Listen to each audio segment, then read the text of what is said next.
गोपाल कृष्ण जी, आपको ये समस्या दिख रही है तो कितनी बड़ी दिख रही है, या लोग परेशान तो हैं लेकिन कोप कर रहे हैं? नहीं, देखिए, समस्या महंगाई की है। कुछ सेक्टर्स में जैसे ऑयल जो है, पेट्रोल डीजल और जो ऑयल है जो इंपोर्ट हम करते हैं मलेशिया वगैरह से, उसमें महंगाई है। लेकिन सरकार इस बात के लिए पूरी तरह से जागरूक है, काम कर रही है। आरबीआई ने भी कहा है कि जो महंगाई दर है 6.2 जो अभी हुई है, थोड़ी कम हुई है, अपर रेंज में है। चैलेंज है लेकिन अभी उसके आरबीआई के रेंज में ही है।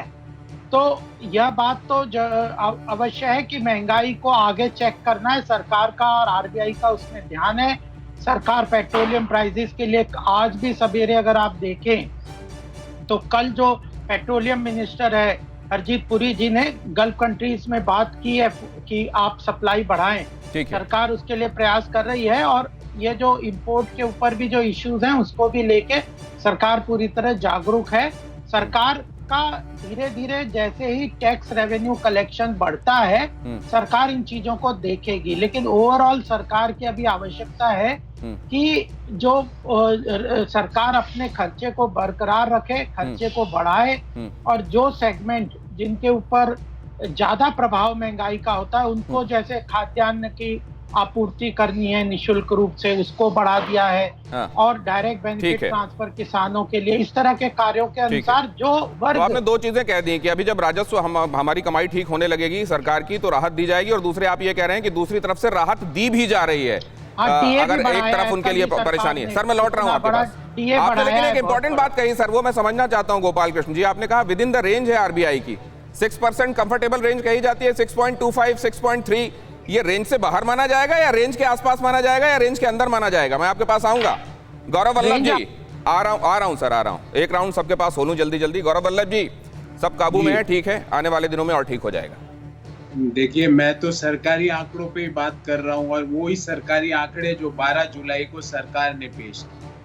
अंडों में 19.35% की महंगाई, मिल्क, फ्रूट, ऑयल और फैट मतलब घी में 34%, फ्रूट्स में 11%, क्लोथिंग में 6.5%, फ्यूल एंड लाइट में 12.5%, ट्रांसपोर्टेशन में 11.5%।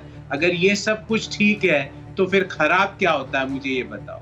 और मैं तो छोटी सी बात पूछूंगा, ज्यादा लंबी चौड़ी डिस्कशन की जरूरत नहीं है। अभी बीजेपी के प्रवक्ता ने कहा गल्फ में बात कर रहे हैं पेट्रोल के मंत्री। अरे तेल के मंत्री जी, एक्साइज ड्यूटी भारत सरकार ने लगाई है।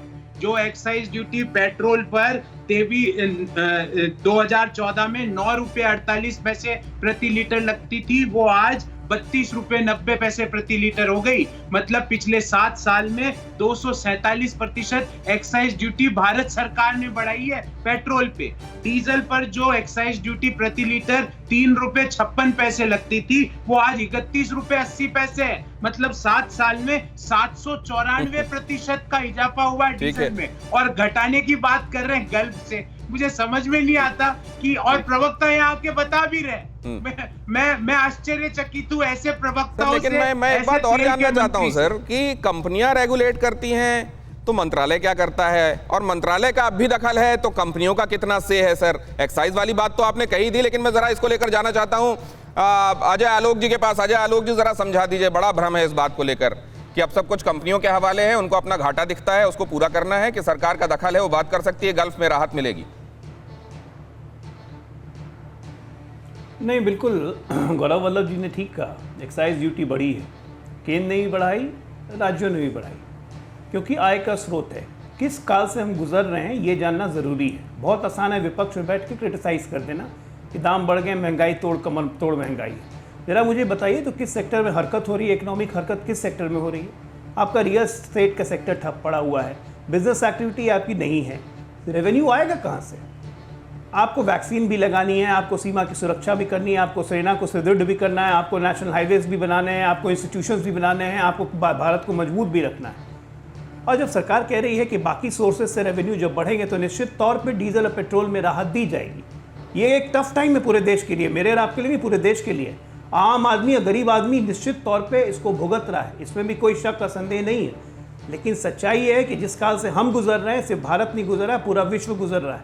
इसलिए परसेप्शन वही बनाइए जो एग्जैक्ट दिखता है। ठीक है, बहुत इंपॉर्टेंट बात कह रहे हैं सर आप। एक्साइज बढ़ी हुई है, सरकार अगर को ये रेवेन्यू खर्चे चाहिए। होने हैं और ये सरकार को खर्चे देश के लिए रेवेन्यू जरूरी हैं तो कैसे देश किधर से चलेगा? होने हैं?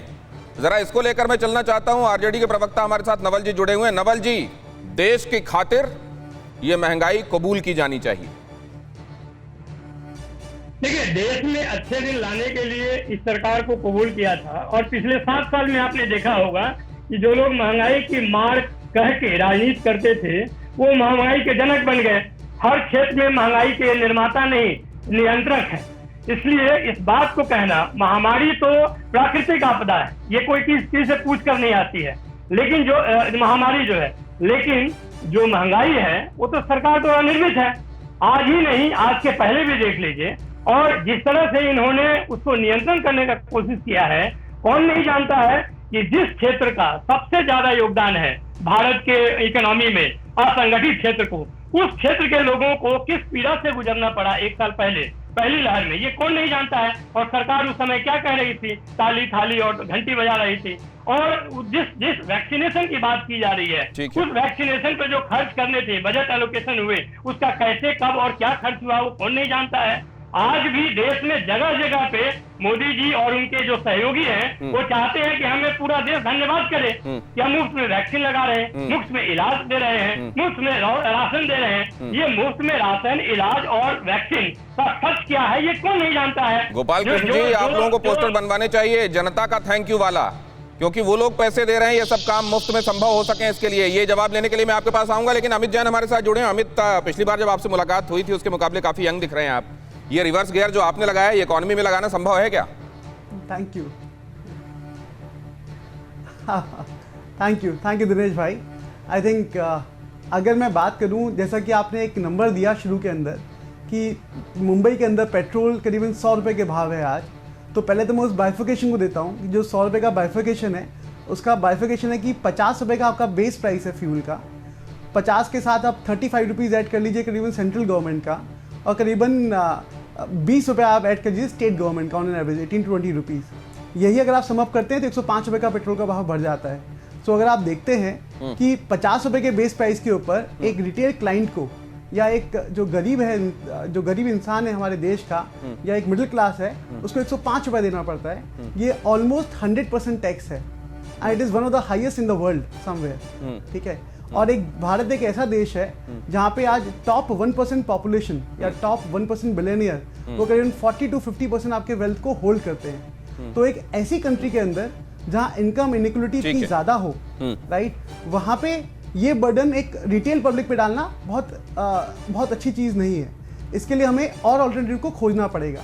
जैसे कि एक ऑल्टरनेटिव है कि हम इस पेट्रोल के प्राइस को हम गोइंग फॉरवर्ड कहीं ना कहीं डायरेक्शनली, आज नहीं 1 साल बाद, 2 साल बाद, 3 साल बाद हम जीएसटी के दायरे में लेके आए। जीएसटी का दायरा 12% भी हो सकता है, 18% भी हो सकता है, 28% भी हो सकता है, पर एटलीस्ट 100% नहीं होगा फॉर श्योर। ठीक है। और जब ये पेट्रोल के दाम कम होंगे, डीजल के दाम कम होंगे, तो आपको इकोनॉमी में एक बहुत अच्छी ग्रोथ देखने को मिलेगी। बिकॉज पेट्रोल एक ऐसी चीज है, चाहे आप कॉर्पोरेट में काम करते हैं, या आप कॉर्पोरेट हाउस हैं, या आप एक बिलो पॉवर्टी लाइन इंडिविजुअल हैं, सिटीजन ऑफ इंडिया हैं, या आप इंपॉर्टेंट बात कह दी अमित जैन। आपकी बात को लबोलुआब में फिलहाल लेकर आगे जा रहा हूं। आप ये कह रहे हैं कि जहां पर इलाज समझा जा रहा है, एक्चुअली वही समस्या है। अगर वहां उस समस्या का इलाज हो गया तो इधर अपने आप इलाज हो जाएगा। आप ये कह रहे हैं अगर वहां पर राहत दी गई तो इकोनॉमी को जबरदस्त उससे इजाफा होगा उसमें। मैं आपके पास आता हूं लौट के। परवाह देश की, सोमवार से शुक्रवार रात 10 बजे TV9 भारतवर्ष पर।